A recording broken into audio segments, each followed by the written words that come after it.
warahmatullahi wabarakatuh. Perkenalkan, nama saya Aklifah Hakikia, NIM 221211 dari kelas 3C Prodi Komunikasi dan Penyiaran Islam UIN Raden Mas Said Surakarta.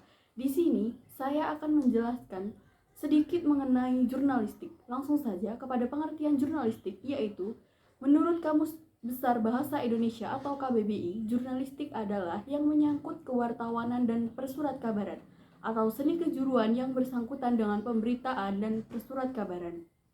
Jurnalistik adalah aktivitas atau profesi penulisan untuk surat kabar, majalah atau situs web, berita, atau menyiapkan berita untuk disiarkan. Definisi secara maknawi, konseptual, atau terminologis, jurnalistik dapat dipahami dari 3 sudut pandang, yakni sebagai proses, teknik, dan ilmu. Yang pertama, jurnalistik sebagai proses, yaitu aktivitas mencari, mengolah, menulis, dan menyebarluaskan informasi kepada publik melalui media massa. Aktivitas ini dilakukan oleh wartawan atau jurnalis. Yang kedua, jurnalistik sebagai teknik, yaitu keahlian atau keterampilan menulis karya jurnalistik berita, artikel, feature, termasuk keahlian dalam pengumpulan bahan penulisan seperti peliputan, peristiwa, dan wawancara.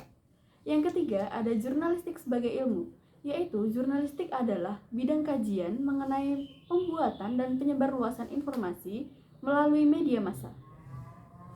Kemudian, adapun produk utama jurnalistik, yaitu produk jurnalistik adalah hasil karya berupa tulisan, foto, video, audio yang bernilai berita, yang berisi informasi yang aktual, faktual, penting, dan menarik.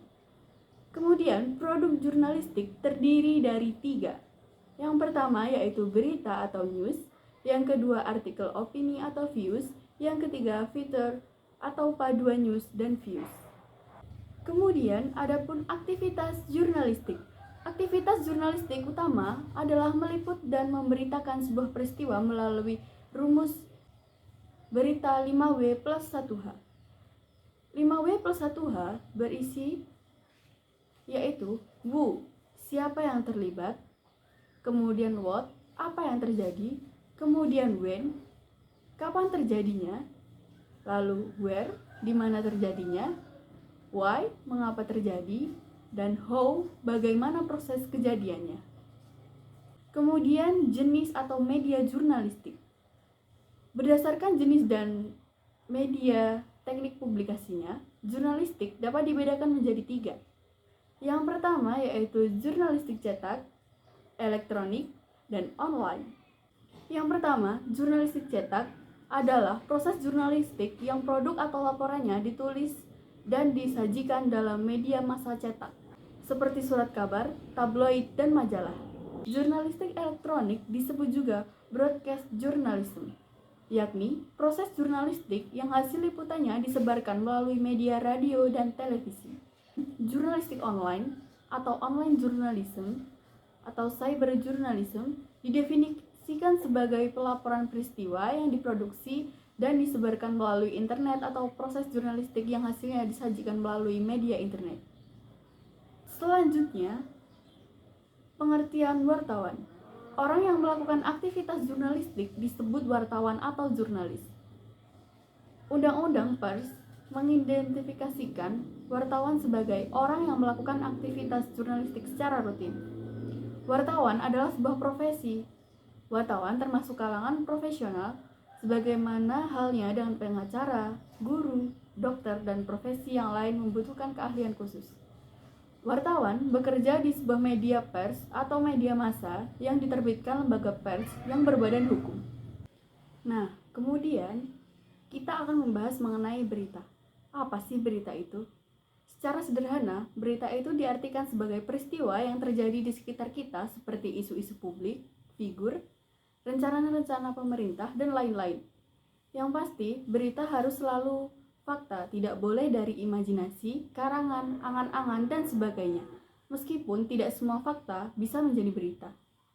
Kemudian, adapun kelayakan berita menurut Harkop dan O'Neill.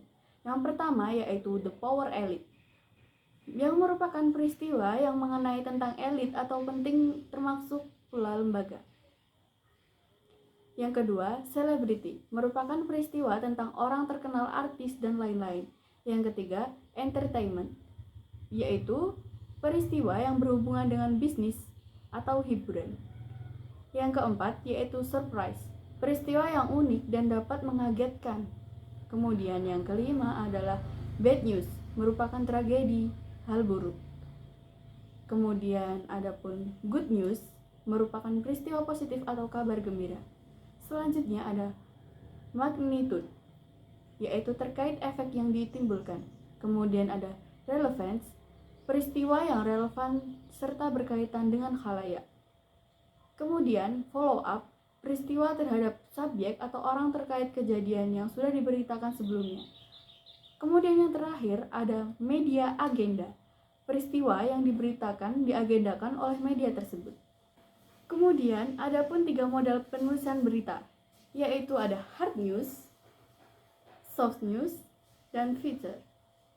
Yang pertama, yaitu hard news, yaitu berita yang langsung disampaikan kepada publik, bisa juga disebut breaking news atau strike news.